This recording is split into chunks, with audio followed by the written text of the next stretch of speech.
എറണാകുളത്ത് JT pack theatre, തൃപ്പൂണിത്തുറയുള്ള Joy സ്കൂളിന്റെ JT pack തിയേറ്ററിൽ വെച്ചിട്ടാണ്. അത് ഓഗസ്റ്റ് 2-ാം തീയതി രാവിലെ ഉച്ചയ്ക്ക് 2:30-ക്കും രാത്രി 8 മണിക്കാണ് ഷോ. 2 ഷോ ആണ്. നോർമലി നമ്മൾ വലിയ മാജിക് ഷോസ് ഒക്കെ കണ്ടിട്ടുണ്ട്. അപ്പൊ മെന്റലിസത്തിന്റെ താങ്കളുടെ റീൽസ് കാണുമ്പോൾ ഇത്രത്തോളം ഇത് അഡ്വാൻസ്ഡ് ആണ്, അല്ലെങ്കിൽ എല്ലാവർക്കും ഒരേപോലെ എൻജോയ് ചെയ്യാൻ പറ്റുന്ന ഒരു ഇതാണ് താങ്കളുടെ ഷോ ആണെന്ന് മനസ്സിലായി. ഇത് ഇങ്ങനെ ഒരു ഷോ ആക്കി മാറ്റാം എന്നുള്ള ആ ഒരു ഇൻസ്പിറേഷൻ സിനിമകളാണ്. എനിക്ക് സിനിമയോട് ഭയങ്കര ഇഷ്ടമായിരുന്നു കുഞ്ഞുനാളോടെ. അപ്പൊ ഈ സിനിമ കണ്ടിട്ടുള്ള ഇൻസ്പിറേഷൻസ് കാരണം ഒരു ആൾക്കാർക്ക് ഒരു സ്റ്റേജിൽ ഒരു സിനിമ കാണുന്നതോടെ ഫീൽ ചെയ്യുന്ന എന്തെങ്കിലും ഒരു സംഭവം ക്രിയേറ്റ് ചെയ്യണം, ഒരു മാജിക് ക്രിയേറ്റ് ചെയ്യണം എന്നുള്ള ഒരു ആഗ്രഹം ഉണ്ടായിരുന്നു. അപ്പോൾ അങ്ങനെ സ്റ്റാർട്ട് ചെയ്തതാണ്. ഒരു ടിപ്പിക്കൽ മെന്റലിസം ഷോയിൽ നിന്ന് മാറി ആൾക്കാർക്ക് ബിയോണ്ട് ദിസ് മെന്റലിസം മാജിക്കിന്റെ എലമെന്റ്സ് ഒക്കെ ഇതിനകത്തുണ്ട്. പക്ഷേ ഒരു സോൾഫുൾ ആയിട്ടുള്ള എക്സ്പീരിയൻസ് കൊടുക്കുക എന്നുള്ള ഇന്റൻഷനിൽ തുടങ്ങിയതാണ്. എന്താണ് സീക്രട്ടിന്റെ മോട്ടോ? ടൈറ്റിൽ ഇങ്ങനെയാണ്, a show from the heart. ഹൃദയങ്ങൾക്ക് ഷോ. നിങ്ങൾ വരുന്ന സമയത്ത് എനിക്കറിയാം പലരും പല പല ഇമോഷൻസിൽ കൂടെ കടന്നു പോകുന്ന ആൾക്കാരായിരിക്കും. അപ്പോൾ എത്ര വലിയ ഒക്കെ അല്ലാത്ത ആൾക്കാരായാലും കുറച്ച് 2-2.25 മണിക്കൂർ തിയേറ്ററിൽ നമ്മൾ നോർമലി സിനിമ കാണാൻ പോകുന്നത് പോലെ തന്നെ ഈ ഒരു ലൈവ് പെർഫോമൻസ് കാണുന്ന സമയത്ത് അവർക്ക് ലൈഫിൽ നിന്ന് ഓർത്തിരിക്കാൻ പറ്റുന്ന കുറേ നല്ല മൊമെന്റ്സ് കൊടുക്കുക. അതുപോലെ ഷോ കഴിഞ്ഞ് വെറുതെ കൈയടിച്ച് പോവുക എന്നുള്ളതല്ല, ലൈഫിൽ കുറേ നാൾ ഓർത്ത് വയ്ക്കാൻ പറ്റുന്ന കുറേ നല്ല മൊമെന്റ്സ് അവർക്ക് കിട്ടണം എന്നുള്ള ഇന്റൻഷനിൽ തുടങ്ങുന്നതാണ്. ഇപ്പൊ എനിക്കൊന്ന് മെന്റലിസം എന്ന് പറയുന്നത് നമ്മുടെ കേരളത്തിൽ ഇച്ചിലൂടെ താങ്കളാണ് ഫസ്റ്റ് മലയാളികൾക്ക് എന്താ പറയുക ഇച്ചിലൂടെ നോൺ ആയിട്ടുള്ളത്. അതിന് ശേഷമാണ് റീൽസിലൂടെ അല്ലെങ്കിൽ കൂടുതൽ ആളുകൾ മെന്റലിസം എന്താണ്, പഠിക്കണം, എന്തൊക്കെയാണ് പോസിബിലിറ്റീസ് എന്നുള്ള ആളുകൾ റിയലൈസ് ചെയ്യണം. പക്ഷെ ഇത് മിസ്യൂസ് ചെയ്യുന്ന ഒരുപാട് പേരുണ്ട് സ്ട്രീറ്റ്സിലും. അതായത് ഇത് ശരിക്കും മെന്റലിസം എന്ന് പറയുന്ന പ്രോസസ്സ് അത് ഒരേ സമയം നല്ലതുമാണ്, അത് അതിന്റെ ഡിസഡ്വാൻറ്റേജും ഉണ്ട്. ഇതെങ്ങനെയാണ് അത് ആളുകൾക്ക് എത്രത്തോളം പഠിക്കുന്നത് നല്ലതാണ്, അതേപോലെ ദോഷവശങ്ങളും ഉണ്ടല്ലോ. അപ്പോൾ ഇതെങ്ങനെയാണ് മാനേജ് ചെയ്യുന്നത്? 2 വിഭാഗം ആൾക്കാർ എത്തിക്കൽ റെസ്പോൺസിബിലിറ്റി മെയിൻറ്റെയിൻ ചെയ്യാത്തപ്പോഴാണ് ഈ പ്രശ്നങ്ങൾ വരുന്നത്. ഒന്ന് പഠിപ്പിക്കുന്നവർ, 2 പഠിക്കുന്നവർ. പഠിപ്പിക്കുന്നവരോടാണ് അങ്ങനെ ഒരുപാട് ഇൻസ്റ്റിറ്റ്യൂഷൻസ് ഇപ്പോൾ ഒരുപാട് കോഴ്സുകൾ തന്നെ. കോഴ്സ് എന്ന് പറയുന്നതിനേക്കാളും ക്യാമ്പ് കോഴ്സസ് എന്ന് പറയുന്നതായിരിക്കും നല്ലത്. അപ്പോൾ 1 മാസം കൊണ്ടൊരു റാപ്പിഡായിട്ടുള്ള ഏതെങ്കിലും ഒരു ടെക്സ്റ്റ് വായിച്ചിട്ട് ഇതാണ് മെന്റലിസം എന്ന് പറഞ്ഞിട്ട് സെല് ചെയ്യുന്ന കുറേ അവസ്ഥ നമ്മുടെ നാട്ടിലുണ്ട്. ശരിക്കും അതല്ല മെന്റലിസം. മെന്റലിസം എന്ന് പറയുന്നത് ഭയങ്കര രസമുള്ള ഇന്നത്തെ പോകുന്ന ഭയങ്കര ബ്യൂട്ടിഫുൾ ആയിട്ടുള്ള ആർട്ടാണ്. അപ്പോൾ അത് അത്രയും ഒതന്റിക് ആയിട്ടുള്ളത് തന്നെ പഠിക്കാൻ ശ്രമിക്കുക എന്നുള്ളതാണ് ഒന്നാമത്തെ കാര്യം. 2, പഠിച്ചിറങ്ങുന്ന ആൾക്കാർ നിങ്ങൾ ഡീൽ ചെയ്യുന്നത് ആൾക്കാരെ ഇതിൻ്റെ കുറേ മാജിക്കിൻ്റെ എലമെന്റ്സും അങ്ങനെ കുറേ കാര്യങ്ങളൊക്കെ ഉണ്ട്. എന്നാലും ഈ ഹിപ്നോസിസ് ഒക്കെ ഡീൽ ചെയ്യുന്ന സമയത്ത് ആൾക്കാരുടെ മെന്റൽ ഹെൽത്ത് വെച്ചിട്ടാണ് നമ്മൾ ചെയ്യുന്നത്. അപ്പോൾ അവിടെ അത്രയും ഒരുപാട് റിസ്ക് ഫാക്ടേഴ്സും കുറേ ട്രോമാസ് ഉണ്ടാകുന്ന സാധ്യതകളൊക്കെ ഉണ്ട്. അപ്പോൾ അത് അത്രയും ശ്രദ്ധിച്ച് മാത്രം കൈകാര്യം ചെയ്യുക, അത്രയും ഒതന്റിക് ആയിട്ടുള്ള സാധനങ്ങൾ പഠിക്കുക എന്നുള്ള കാര്യം ശ്രദ്ധിക്കുക എന്നതാണ്.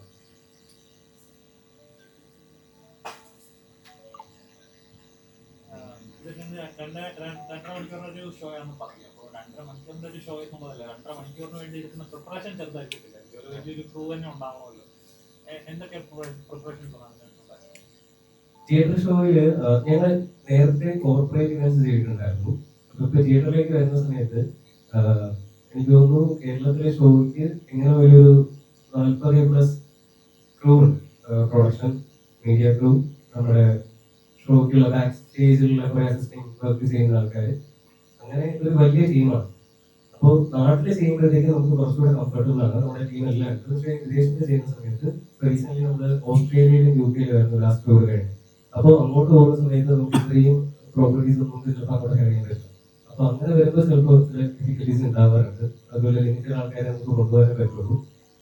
ബട്ട് ഓവറോൾ ഭയങ്കര എൻജോയ് ചെയ്ത് ചെയ്യുന്ന പരിപാടിയാണ്. കാര്യം എൻ്റെ ടീമെന്ന് പറയുന്നത് ടീമിലുള്ള ആൾക്കാരാണ് വരുന്നത്. മിത്തു, നിർമ്മൽ, അപ്പോൾ അദ്ദേഹം ആർട്ട് ഡയറക്ടറാണ്. മിത്തു ടീമിലെ ഒരു മെയിൻ ഒരു സ്റ്റാഫാണ്. അപ്പോൾ ഇവരെല്ലാവരുമായിട്ടുള്ള ഒരു പ്രൊഫഷണലി ബന്ധം അതൊന്നുമല്ല, ഞങ്ങളുടെ ഇടയിൽ ഭയങ്കര ഒരു സൗഹൃദമുണ്ട്. അപ്പൊ അതുകൊണ്ട് ഞങ്ങൾ അത്രയും എൻജോയ് ചെയ്താണ് പ്രോസസ്സ് ചെയ്യുന്നത്. ഈ മെന്റലിസം ശരിക്കും പഠിക്കാൻ പറ്റുമോ, ഇല്ലെങ്കിൽ അത് ഉള്ളിലുള്ള കഴിവ് കൊണ്ടാണോ ഇങ്ങനെ ചെയ്യുന്നത്? നല്ല ചോദ്യം. അത് മെന്റലിസം പഠിക്കാൻ പറ്റുന്ന ഒരു കാര്യമാണ്. പിന്നെ ഉള്ളിൽ നിന്ന് വെച്ച് കഴിഞ്ഞാൽ അത് നമുക്ക് അതിന്റെ ബേസിക് ആയിട്ടുള്ള കാര്യം. ഇപ്പൊ പാട്ട് പാടുന്ന ആൾക്കാർ, പാട്ട് പാടുന്നവര് പാട്ട് പഠിക്കാതെയും നന്നായിട്ട് പാടുന്ന ആൾക്കാർക്ക്. അപ്പോൾ ബേസിക് ആയിട്ടുള്ള ഒബ്സർവേഷൻ ഒക്കെ ചെയ്യാൻ പറ്റുന്ന ആൾക്കാർ ഒരുപാട് പേരുണ്ട്. പക്ഷെ എന്താ വെച്ചാൽ നമുക്ക് മെന്റലിസ്റ്റ് ആണെന്ന് പറയാൻ പറ്റില്ല, നല്ല രീതിയിൽ നിരീക്ഷിക്കുന്ന ഡിപ്പാർട്ട്മെന്റിൽ ഒരുപാട് പേരുണ്ട്. അപ്പോൾ ബേസിക് ആയിട്ടുള്ള ഏത് കാര്യങ്ങളും ഒബ്സർവ് ചെയ്യുന്ന ഒരുപാട് സുഹൃത്തുക്കൾ എനിക്ക് അറിയാനുള്ളവരുണ്ട്. അവരൊന്നും മെന്റലിസം പഠിച്ചിട്ടില്ല.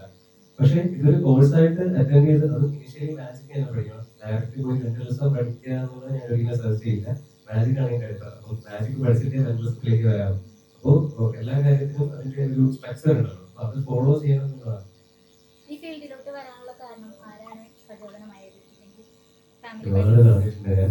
ലാലേട്ടന്റെ ഡോക്ടർ സണ്ണി എന്ന് പറഞ്ഞ ക്യാരക്ടർ മണിച്ചിത്രത്താഴ് കണ്ട് എനിക്ക് ഭ്രാന്തമായിട്ട് ആ കഥാപാത്രത്തോടും ആ സിനിമയോടും ഒക്കെ വല്ലാത്തൊരു പ്രണയം തോന്നി, ഇഷ്ടം തോന്നി. അപ്പൊ അങ്ങനെ എന്ത് ചെയ്യാം, ലാലേട്ടന്റെ ആ കഥാപാത്രം പോലെ എന്ത് ചെയ്യാം, ഇങ്ങനെയൊക്കെ ആലോചിച്ച് മാജിക്കിലേക്കും മെന്റലിസത്തിലേക്കൊക്കെ എത്തി. ഈ ബ്ലാക്ക് മാജിക് മെന്റലിസം ഇതിൽ തമ്മിൽ മൂന്നെണ്ണത്തിൽ വ്യത്യസ്തപ്പെടുത്തണ എന്താ, അല്ലെങ്കിൽ ഇത് തമ്മിൽ എന്തെങ്കിലും സാമ്യത ഉണ്ടോ? ബ്ലാക്ക് മാജിക് മെന്റലിസം എന്ന് പറയുന്നത് ഇതില് രണ്ട് സാധനങ്ങളെ നിലവിലുള്ളൂ എന്നുള്ളതാണ് വ്യത്യാസം. ബ്ലാക്ക് മാജിക് എന്നൊരു സാധനം ഇല്ല, അത് വെറുതെ ഒരു ടേം പറയാന്നുള്ളതേ ഉള്ളൂ. അതിനപ്പുറത്തേക്ക് അത് ബ്ലാക്ക് മാജിക് ആണെന്ന് പറഞ്ഞ് എന്തൊക്കെയോ കാട്ടിക്കൂട്ടലുകൾ ചെയ്യുന്ന ആൾക്കാരുണ്ട്. പക്ഷെ എന്ന് വെച്ച് കഴിഞ്ഞാൽ ഞാൻ പേഴ്സണലി ഇതൊരു ശാസ്ത്രീയമായിട്ടുള്ള ഒരു അവബോധം ക്രിയേറ്റ് ചെയ്യുക എന്നുള്ളതാണ് ഈ രണ്ട് ആർട്ടിന്റെ ഒരു മെയിൻ ഇന്റൻഷൻ. അതായത് പഠിക്കുന്ന സമയത്ത് തന്നെ ഫോളോ ചെയ്യാൻ ആഗ്രഹിച്ച ഒരു കാര്യം വേണമെങ്കിൽ ഈ പറഞ്ഞ പോലെ വലിയ ആൾദൈവമായിട്ടൊക്കെ വേണമെങ്കിൽ നമുക്കത് ചെയ്യാമല്ലോ. അപ്പം എനിക്ക് വേണമെങ്കിൽ ഞാൻ ഷോയിൽ വന്നിട്ട് ഞാൻ നിങ്ങളെ മനസ്സ് വായിച്ച് ശരിക്കും എനിക്ക് അറിയത്തില്ല ഇതൊക്കെ നമുക്ക് ട്രെയിൻ ചെയ്യാം. പക്ഷെ ഇനിഷ്യലി നിങ്ങളൊന്ന് പ്രീവിയസ്ലി ഒരു 10 വർഷം ബാക്കിൽ ഇന്റർവ്യൂസ് എടുത്താലും ഇവിടുത്തെ നമ്മൾ അങ്ങനെയുള്ള അവകാശം കൊടുത്തിട്ടില്ല. എല്ലാവർക്കും ഈ ആർട്ട് എന്താണെന്ന് അറിഞ്ഞു തുടങ്ങുന്നതിന് മുമ്പ് തന്നെ നമ്മൾ പ്യൂർലി പറയുന്നുണ്ടായിരുന്നു മെന്റലിസം എന്ന് പറയുന്നത് വളരെ ബ്യൂട്ടിഫുൾ ആയിട്ടുള്ള ആർട്ട് ഫോമാണ്. പ്രാക്ടീസ് കൊണ്ട് ഞാൻ ചെയ്യുന്നത് എല്ലാവർക്കും ചെയ്യാൻ പറ്റുന്നതാണ്. അപ്പോൾ ഇത് ഒന്നാമത്തെ കാര്യം. രണ്ട്, ഈ ബ്ലാക്ക് മാജിക് എന്ന് പറയുന്ന കോൺസെപ്റ്റ് കുറെ ആൾക്കാർ ഗ്രൂപ്പ് ഓഫ് ആൾക്കാർ ക്രിയേറ്റ് ചെയ്യുന്ന ഒരു സാധനമാണ്. അപ്പോൾ ഇത് ഫേക്ക് പരിപാടിയാണ്, എനിക്ക് അതൊന്നും വിശ്വാസമില്ല. ഈ മരിച്ചു പോയവരെ മുന്നിൽ കൊണ്ടുവരുന്നത് റിയൽ ആണോ? മരിച്ചുപോയവരെ മുന്നിൽ കൊണ്ടുവരാൻ പറ്റില്ല, അങ്ങനെ ഒരു തോന്നലാണ്, ഒരു തോന്നിപ്പിക്കുന്നതാണ്. അപ്പം ഇതാണ് റീസെന്റ് ആയിട്ട് ഭയങ്കരമായിട്ട് ചർച്ചാ വിഷയമായിട്ടുള്ളൊരു പ്രശ്നമായിരുന്നു. ഞാൻ അതിനെപ്പറ്റി കൂടുതൽ ഒരുപാട് സംസാരിച്ചായിരുന്നു അതിന് അഗെയിൻസ്റ്റ് ആയിട്ട്. അപ്പം ഒരുപാട് റീസെന്റ് ഒരുപാട് കോൺട്രവേഴ്സീസ് ഒക്കെ ആയ ഒരു ടോപ്പിക് ആയിരുന്നു. അതിന്റെ പ്രശ്നം എന്താണെന്ന് വെച്ച് കഴിഞ്ഞാൽ ഇപ്പോ മേഘയ്ക്ക് ഏറ്റവും ഇഷ്ടമുള്ള, മേഘയ്ക്ക് ഒരുപാട് അറിയുന്ന ഒരാള് മേഘയിട്ട് പോയി, ഒരു സുഹൃത്ത്. അപ്പോ 5 വർഷം കഴിഞ്ഞു. ഇപ്പൊ മേഘ കംഫർട്ടബിൾ യൂസ്ഡ് ആണ്. ആ ഒരു പെയിൻ മറക്കാൻ പറ്റില്ല, അങ്ങനെ പെയിനോട് യൂസ്ഡ് ആണ്. അപ്പൊ പെട്ടെന്ന് ഒരാൾ വന്നിട്ട് മേഘയ്ക്ക് ആ കണ്ണെ കാണിച്ചു തരാന്ന് പറയുന്നു. മേഘ ആ ഒരു ട്രാൻസ്ഫോർമേഷൻ അല്ലെങ്കിൽ ആ ഒരു പെർട്ടിക്കുലർ സംഭവം എക്സ്പീരിയൻസ് ചെയ്യുന്നു. അത് കഴിഞ്ഞ് കുറെ നാൾ കഴിഞ്ഞിട്ട് മേഘ ചിലപ്പോ പേഴ്സണലി ചിലപ്പോൾ ഡിസ്റ്റർബ് ആവാനുള്ള സാധ്യതകളുണ്ട്. ഇപ്പൊ സ്വപ്നത്തിൽ ചിലപ്പോൾ അതേപോലെ കാണുന്നത് ഇങ്ങനെ നമ്മൾ മറന്നൊരു ഓർമ്മയല്ലേ. അപ്പൊ അത് പിന്നെയും നമ്മൾ ട്രിഗർ ചെയ്യാനുള്ള സാധ്യതകളുണ്ട്. സൈക്കോളജിക്കലി ടേംസ് എല്ലാം വെച്ച് പറയുകയാണെങ്കിൽ കുറെ ഉണ്ട്. പല രാജ്യങ്ങളിലും ഒരു ബാൻഡാണ്. അപ്പോൾ ഇവിടെ ഒരു റെസ്ട്രിക്ഷൻസ് ഇല്ലാത്തതുകൊണ്ടാണ് നിങ്ങൾ ഒരുപാട് ചെയ്യുന്നത്. അപ്പോൾ ഒരുപാട് ഞാൻ അഗേൻസ്റ്റ് ആയിട്ട് സംസാരിച്ചതാണ്. അപ്പോൾ എനിക്ക് മനസ്സിലാവും ആൾക്കാര് അവരുടെ ഇമോഷൻസിന് ഏറ്റവും കൂടുതൽ വാല്യൂ കൊടുക്കുന്നതുകൊണ്ടാണ് ഇതിനെ കാണുമെന്ന് ആഗ്രഹിക്കുന്നത്. നമുക്ക് ഇപ്പോഴും നമ്മുടെ പ്രിയപ്പെട്ടവരെ കാണാൻ ആഗ്രഹിക്കുന്ന ആരും ഉണ്ടാവില്ല. പക്ഷെ ഇതിലുള്ള ഇഷ്യൂ ഇതാണ്.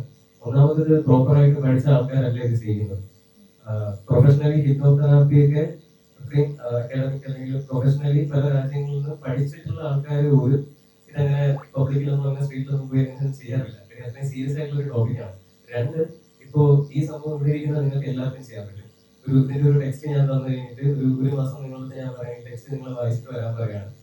വിത്തിൻ കുറച്ച് പീരീഡ് നിങ്ങൾക്ക് എല്ലാവർക്കും ഈ സംഭവം ചെയ്യാൻ പറ്റും. കുറച്ച് പ്രാക്ടീസ് ചെയ്യണമെന്നേ ഉള്ളൂ. പക്ഷെ അവിടെ വിഷയം നിങ്ങൾ ആ ടെക്സ്റ്റുകളുടെ കാര്യങ്ങൾ മാത്രമേ പഠിക്കുന്നുള്ളൂ. ഹിപ്നോട്ടിസത്തെ കുറിച്ച് അല്ലെങ്കിൽ ഹിപ്നോതെറാപ്പിയുടെ സാധ്യതകൾ ഇതിന്റെ ഡീപ്പായിട്ട് നമ്മൾ പോകണം. ഒരു ടോപ്പിക്ക് നമ്മൾ പ്രത്യേകിച്ച് മെന്റൽ ഹെൽത്ത് വെച്ച് ഡീൽ ചെയ്യുന്ന ഒരു കാര്യം നമ്മൾ ചെയ്യുന്ന സമയത്ത് അത് അത്രയും സീരിയസ് ആയിട്ട് തന്നെ നമ്മൾ ഹാൻഡിൽ ചെയ്യണം. അല്ലാത്ത പക്ഷേ അത് ചെയ്യാൻ പോയത്. പക്ഷെ അൺഫോർച്ചുനേറ്റ്ലി കേരളത്തിൽ ഉണ്ടായതാണ്. വളരെ ഷോർട്ട് പീരീഡിൽ കുറെ ആൾക്കാർ പഠിപ്പിക്കാൻ വന്നു. ഹിപ്നോട്ടിസം കുറെ ആൾക്കാർ അതിനെ മിസ്യൂസ് ചെയ്യാൻ തുടങ്ങി. അപ്പൊ അങ്ങനെ ഒരു പോയിന്റിലാണ് ഞാൻ ഇതിനെ അഗേൻസ്റ്റ് ആയിട്ട് പറഞ്ഞത്. അഗേൻസ്റ്റ് ആയിട്ട് പറഞ്ഞ സമയത്ത് വന്ന കമന്റ് ആക്ച്വലി പ്രൊഫഷണലി കൊണ്ട് പറയുന്നതാണ്. എനിക്ക് അവരോട് കാസ്റ്റ് ചെയ്യാൻ അങ്ങനെ ഒരുപാട് ഇഷ്യൂസ് ഒക്കെ റീസെന്റ് ആയിട്ട് ഉണ്ടായിട്ടുണ്ടായിരുന്നു. എനിക്കിപ്പോ ഞാനിപ്പോ എന്റെ ഒരു മെയിൻറ്റേജ് എനിക്ക് ഇങ്ങനെയൊക്കെ നോക്കി കഴിഞ്ഞാൽ ഞാൻ വല്ല മലയും കയറാൻ പോയി. എനിക്ക് അങ്ങനെ കുറെ ഭ്രാന്തികളൊക്കെ ഉണ്ടോ. എനിക്കങ്ങനെ ഈഗോ വയ്ക്കേണ്ട കാര്യമൊന്നുമില്ല. ഇത് എല്ലാവരുടെയും നല്ലതിന് വേണ്ടിയിട്ട് ഞാൻ അത്രയും സ്നേഹത്തോടെയാണ് അത് പെർഫോമൻസ് തീർത്തും അത്രയും സ്നേഹത്തോടെയാണ് ഞാൻ യൂട്യൂബിൽ വീഡിയോ ചെയ്തിട്ടുണ്ടായിരുന്നത്. അപ്പോൾ ശ്രദ്ധിക്കേണ്ട എത്രയേ ഉള്ളൂ, ഈ ഹിപ്നോട്ടിസം ചെയ്യുന്ന പഠിക്കുന്ന ആൾക്കാരോടാണ് നിങ്ങൾ നല്ല രീതിയിലുള്ള അല്ലെങ്കിൽ ഒരു പോസിറ്റീവ് ഇൻഫർമേഷൻ കൊടുക്കുന്ന രീതിയിലുള്ള കാര്യങ്ങളൊക്കെ നിങ്ങൾക്ക് ചെയ്യാം, ഒരു കുഴപ്പമില്ല. പക്ഷെ ഇതുപോലെ ആൾക്കാരെ ട്രോമാസിലോട്ട് എത്തിക്കുന്ന കാര്യങ്ങൾ ചെയ്യരുത്. ഇത്രേ ഉള്ളൂ, ഇതിന് മാത്രമേ അഗേൻസ്റ്റ് ആയിട്ടുള്ളൂ. അല്ലാതെ എനിക്ക് ആരോടും ഒരു ദേഷ്യമൊന്നുമില്ല. ഇപ്പോഴും ടൂറിസം ഇൻഡസ്ട്രിയിലൊക്കെ ഒരുപാട് നല്ല നല്ല നല്ല രീതിയിൽ വരുന്ന ഒരുപാട് പേരുണ്ട്. ഞാൻ അത്രയും റെസ്പെക്ടോടെ കാണുന്ന ഒരുപാട് ആൾക്കാരുണ്ട്. എല്ലായിടത്തും സ്നേഹം മാത്രമാണ്. പക്ഷെ പറയേണ്ട കാര്യങ്ങൾ നമ്മൾ പറയണമല്ലോ. പ്രത്യേകിച്ച് ഞാൻ എന്നോടാണ് ഇത് ഇനിഷ്യലി ഒരുപാട് ആൾക്കാർ ചോദ്യം ചോദിച്ചത്. ഇപ്പോൾ പരിചയമുള്ള കുറെ ഡോക്ടേഴ്സ്, സൈക്കോളജിസ്റ്റുകൾ ഇവരെല്ലാം ഈ പ്രശ്നം വലുതായ സമയത്ത് എന്നോടാണ് ചോദിക്കുന്നത് ആദ്യം ഇവരെന്തായി കാണിക്കുന്നത് വെച്ചാൽ. അപ്പോൾ ഒരു റെസ്പോൺസിബിലിറ്റി എടുക്കേണ്ട എന്റെ കടമയാണ്. അതുകൊണ്ടാണ് എനിക്ക് സംസാരിച്ചത്. ഒരുപക്ഷെ ഇപ്പൊ ഇതുപോലുള്ള മിസ്യൂസ് നടക്കുമ്പോൾ അതിന് ഈ മേഖലയിൽ നിൽക്കുന്ന താങ്കൾ എപ്പോഴുള്ള അതിനൊരു ലീഗൽ വശം എന്തെങ്കിലും അന്വേഷിച്ചിരുന്നു, അല്ലെങ്കിൽ അത് അങ്ങനെ വല്ലതും ഉണ്ടോ നമ്മുടെ ഇന്ത്യയിൽ? ചാൻസ് ഉണ്ടോ വരാനായിട്ട്? ഇന്ത്യയിൽ ഇതുവരെ നിലവിൽ അങ്ങനെ റെസ്ട്രിക്ഷൻസ് ഇല്ല. അതുകൊണ്ടാണ് അവരിങ്ങനെ പബ്ലിക്കായിട്ട് ചെയ്യുന്നത്. പക്ഷേ ഞാൻ ഫ്രാൻസിലൊക്കെ ഓൾമോസ്റ്റ് ഞാൻ വിസിറ്റ് ചെയ്ത കുറെ കൺട്രീസിൽ ബാൻഡാണ്. അപ്പോൾ എനിക്ക് പരിചയമുള്ള കുറച്ച് ഫോറിനേഴ്സ് ഉണ്ട് ചെയ്യുന്ന ലീഗലി ചെയ്യുന്ന ആൾക്കാരുണ്ട്. അപ്പോൾ അവരുടെ രാജ്യങ്ങളിൽ അത് ബാൻഡാണ്. പക്ഷെ ചില സ്ഥലങ്ങളിൽ ചില റെപ്യൂട്ടഡ് ആയിട്ടുള്ള ആൾക്കാർക്ക് മാത്രം ചെയ്യാൻ പെർമിഷൻ ഉണ്ട്. അത് അവരുടെ ലൈസൻസ് കാര്യങ്ങളൊക്കെ അവർ അതിന്റെ അപ്രൂവൽ എടുത്തതിന് ശേഷമാണ് ചെയ്യുന്നത്. പക്ഷെ നിലവിൽ നാട്ടിൽ അങ്ങനെ എന്റെ അറിവിൽ നിയമമില്ല. ശരിക്കും അത് ഒരു മുമ്പൊക്കെ ഞാൻ വിചാരിച്ചിരുന്നു ശരിക്കും അങ്ങനെ ഒരു റെസ്ട്രിക്ഷൻ വന്നു കഴിഞ്ഞാൽ ഓക്കെ ഇത് നല്ല രീതിയിൽ ഹാൻഡിൽ ചെയ്യുന്ന ഒരുപാട് ആൾക്കാരുണ്ട്. അപ്പൊ അവരുടെയൊക്കെ ലൈഫിനെ ബാധിക്കില്ലേ എന്ന് ഞാൻ ചിന്തിച്ചിട്ടുണ്ട്. പക്ഷെ ചെറിയ രീതിയിലെങ്കിലും റെസ്ട്രിക്ഷൻ വരുന്നത് നല്ലതായിരിക്കും എന്ന് തോന്നുന്നു.